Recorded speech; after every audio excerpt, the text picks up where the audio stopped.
Hi, my name is Sean Connery. I'm the chef at Feather River College. Today I'm going to share some recipes with you using our local farm share produce items available to you. First dish we're going to make is an Asian chicken on top of zucchini noodles. Zucchini noodles are a nice substitute to rice or flour or gluten noodles. The zucchini noodles are made with zucchini. I'm going to show you how to do that. The first thing we're going to do is get a little sear on our chicken. So I have boneless, skinless chicken breasts. Skin on, they're marinated in tamari, sesame oil, ginger, garlic, and scallions. We're going to talk a little bit more about ginger, garlic, and scallions here in a minute. Whenever I'm searing chicken, fish, or meat, I always put the show side down first. That's the side of the chicken you're actually going to see up on the plate that faces the guest or whoever's eating that chicken. It's also going to create a nice sear on that product in the pan. That first side to come down in the pan is going to make a nice sear on your item. So in this case, it's the skin side. It's also going to let the fat render down. A lot of cooks like to touch their fruit too much. Simply with the chicken, it doesn't want to flip right now because it's not ready to flip. When that chicken's ready to flip, it'll flip over with a teaspoon. I'm gonna hit the back side, just a little salt and pepper. Careful not to use too much salt on this dish because the marinade has tamari in it, has a little salt already in the marinade. Get a nice sear on that chicken now. You notice the skin's getting crispy and it flipped without me having to wrestle it off of the pan. I'm going to transfer that to the oven now. A nice even heat in the oven. In the summertime, it seems like zucchini are coming from every direction, so it's a nice way to have an arsenal to know how to use up all your zucchini. I never get sick of them because I find different recipes to use up all of my zucchini. This is one of my favorites. If you've made squash noodles before at home using a vegetable spiralizer, this is very similar to that. I do more of a flat noodle with these. So basically, I've made these noodles earlier. I'm going to show you how that's done. Very simply, just with a vegetable peeler. I peel down until I get to the seeds. Then I save the core of the squash for sauteing using elsewhere. So I just want this outer skin and the first layer or two under the skin of the squash. You'll be left with that inside of the squash, which still tastes awesome. Do something. Use that in another dish, and then these noodles right here could be used in replacement for pasta. Today we're going to use it in replacement for like an egg noodle for an Asian style dish. Base to most cooking is French cuisine. French cuisine, we use their terminology. We still use a lot of methods, techniques. So one French term that's very familiar in the kitchen is mirepoix. That's your carrot, onion, celery vegetable blend. In Italy, they use onion and garlic mostly. In Asia, most of your Asian countries use a 3-ingredient blend: scallion, ginger, and garlic. I call it GGS, ginger, garlic, scallion. And that's the base to most of your Asian cuisine. So I'm gonna get a nice hot pan here. I'm gonna add the GGS once the pan's hot. Using sesame oil and olive oil for this dish. Sesame oil alone could possibly burn in the pan, so I mix it with a little bit of olive oil. Neither of these oils should get too hot. But a nice mixture of the two oils. And we're now making a sauce that's going to be part of the sauce for the noodles.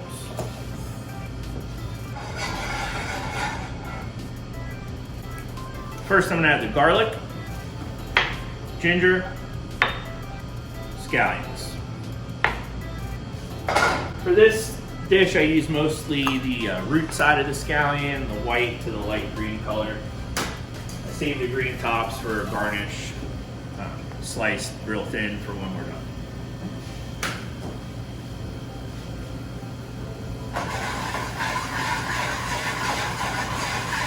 I'm not really looking for color on this. I'm just trying to get it to be aromatic. You want to smell that ginger and garlic together. This should smell like every Chinese restaurant you've ever walked into.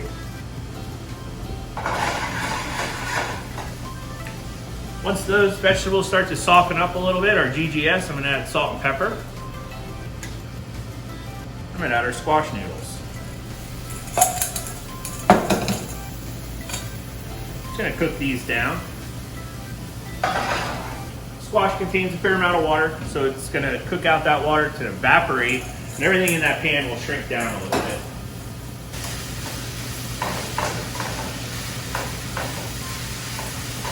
So the salt in this dish is coming from the use of tamari in our marinade. The fat is in the chicken. The acid here is going to come from a little bit of lemon juice that we put in at the end. Tamari and or soy sauce here. I'll use tamari because it'll keep the dish gluten-free. They have a very unique flavor. You get a little salty, you get a little sweet, kind of that umami flavor. What we like about chocolate and mushrooms, you can't really identify what that flavor is. That's what you get with soy sauce. That's why we like it. It's kind of a complex ingredient. You'll notice these noodles are cooking down. Just making sure that all the garlic and ginger and scallions are incorporated into those noodles as it cooks. You can use this same cut of noodles in Italian dishes if you want to replace a pasta noodle for a pasta sauce. You definitely use the same cut. I find it easier than the spiralizer. It's one less kitchen attachment to have to clean up. Okay, so now once we have our noodles pretty soft, I'm going to add the things to make our sauce. So we have a little bit of Chinese chili paste, sambal paste. We'll mix that in. It's going to give it a little bit of heat. If you don't like spice, you can leave that out. If you like spice, you can add more. This dish could also take any other types of vegetables that you'd like to mix into the noodles, like thinly sliced peppers, jalapenos, kale, different greens we're working here too. I'm going to add a little tamari. Shot of lemon juice for the acid. You can use lime juice here too. And butter. Not a classic Asian ingredient, but it's going to help thicken the sauce and give everything a nice shine. And it also kind of rounds out the dish with a little more fat. So I'm just going to bring this back up to heat.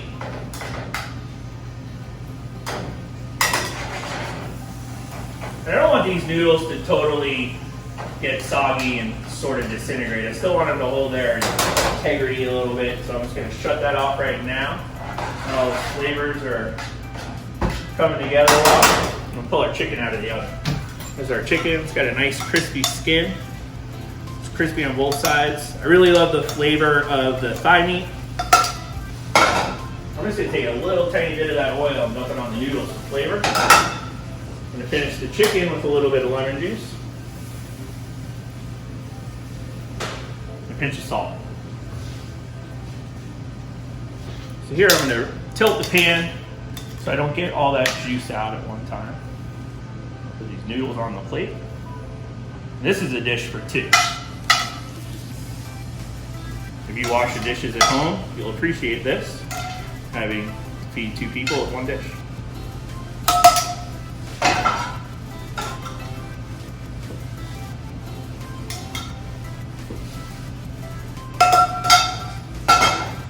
To finish, little sesame seeds for crunch.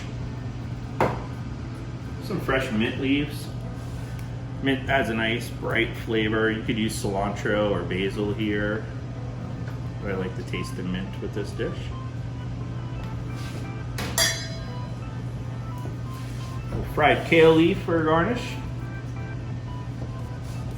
A couple of thin sliced green onions on the plate.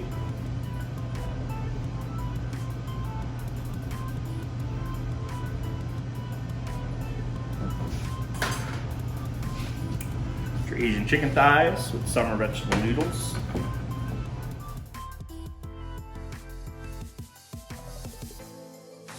With food, I feel like every food item, menu item, ingredient, for me has a memory, a place and time. I'm going to share a dish with you today called pasta pomodoro.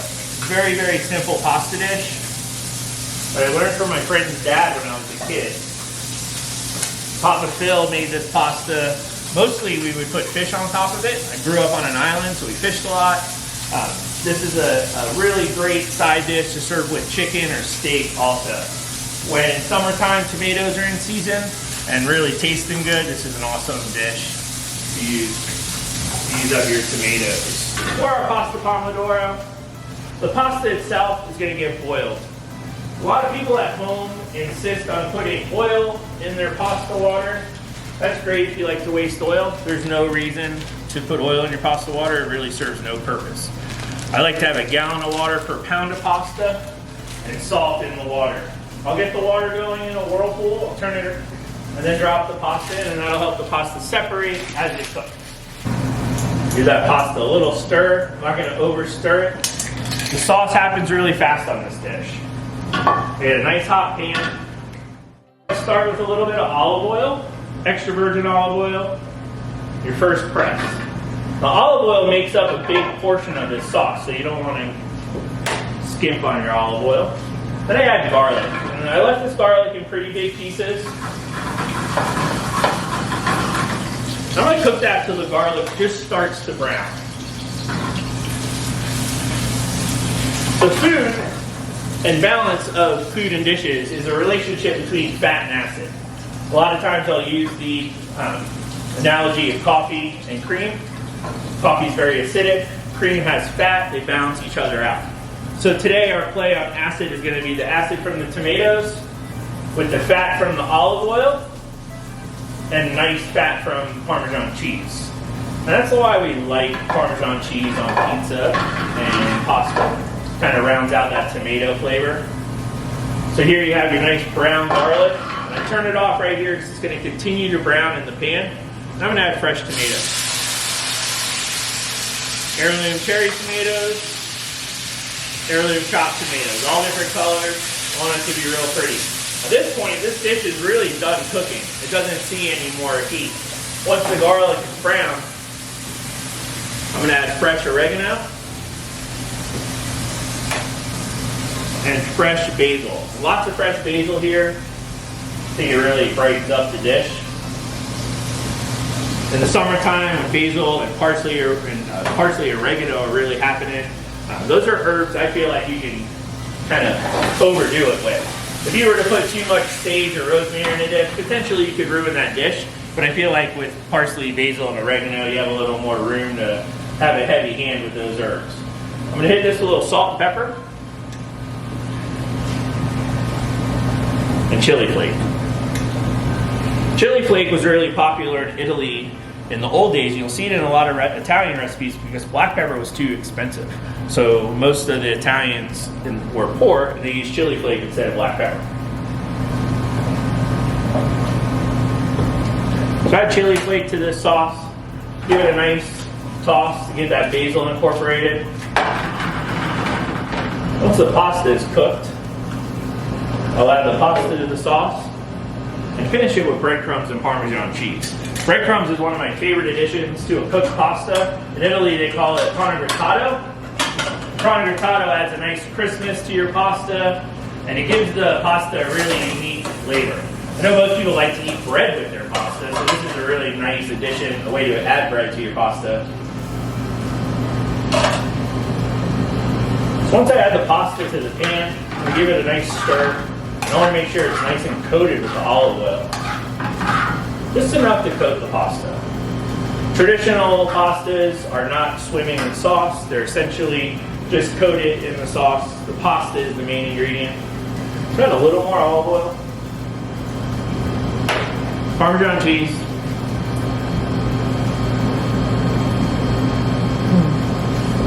Breadcrumb. This is just some ciabatta bread. I leave them kind of coarse, the breadcrumbs. Once the pasta has been introduced to the sauce, I hit it with a little more salt and pepper. The pasta tends to be bland.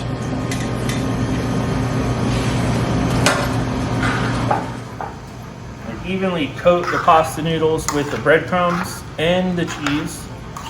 And you notice the tomatoes did not really get overcooked at all. This isn't a dish where you want the tomatoes to necessarily cook. Just kind of heating them up.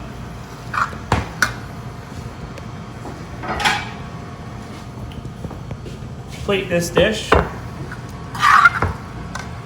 gonna work some of the basil and tomatoes into that first scoop of pasta I pull out. Twist.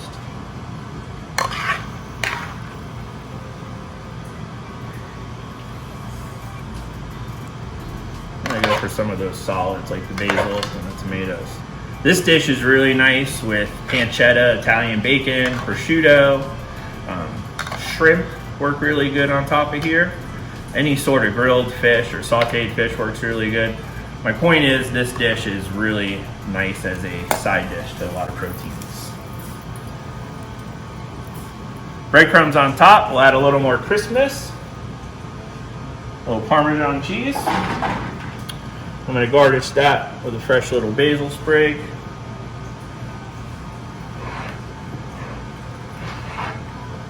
It's our pasta Pomodoro.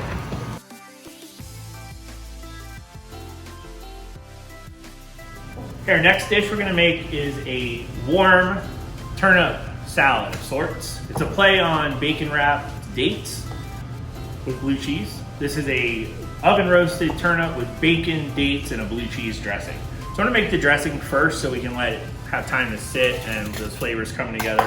So I'm starting with some full fat Greek yogurt.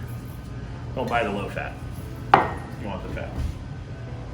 Gorgonzola cheese, so Italian sweet blue cheese from the mountains. Fresh orange juice. A little pinch of fresh parsley. I'm just gonna whisk that together real quick. This is a chunky dressing, so there's no need to worry about those blue cheese chunks. You kind of want that in there. Just kind of smash it up. Make sure it's all incorporated really well. Also, blue cheese dressing, I'm just gonna add a little bit of olive oil. Help thicken that up. Give it that salad dressing flavor. You notice there's no vinegar in this dressing. We're just using the orange juice. The yogurt itself has a bit of acid also, but it'll help make this dressing nice and tangy. So blue cheese is a very strong flavor, so it's nice to not overpower a dish with it, so you kind of use it in moderation. It works really nice with the dates and the bacon here. I had a friend once ask me how I can make vegetables taste so good, because he didn't like vegetables, and I told him to start adding bacon and cheese to his vegetables and he would enjoy them more. Right now we're roasting the dates in the oven with the turnips and the bacon. So it's kind of a one-pan dish. I start the dates and the bacon first, let that all cook together. The turnips will suck up the fat from the bacon, and then I add the dates a little bit towards the end. So I'm gonna put those back in the oven. I want the turnips to be nice and tender.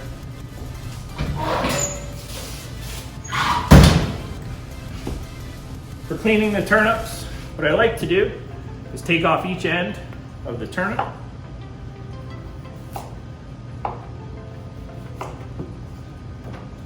With my vegetable peeler, start on the top of the turnip and just work my way around. Try to get that skin off all in one piece.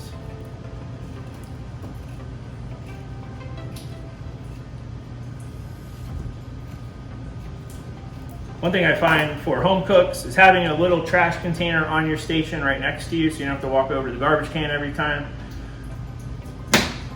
Now that the date has no skin, I'm going to cut it in half. I'm going to cut those halves into quarters.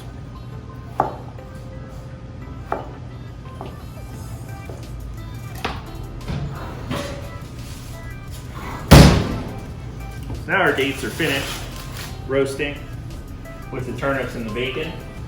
Get a nice scoop of the dressing on there. Right in the middle of the plate.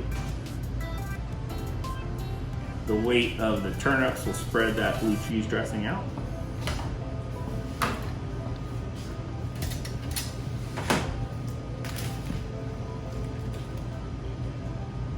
I'm pulling out the rosemary it roasted with. Most of the leaves fell off.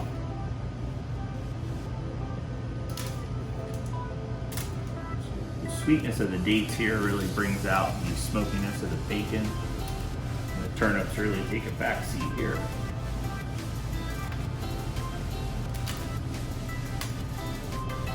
I like to be able to see a little bit of the dressing on the side there. Covering the rest of the dressing with the turnips. I'm gonna finish this with a little bit of salt. Some fresh chopped parsley. Those are your warm turnips with dates and bacon.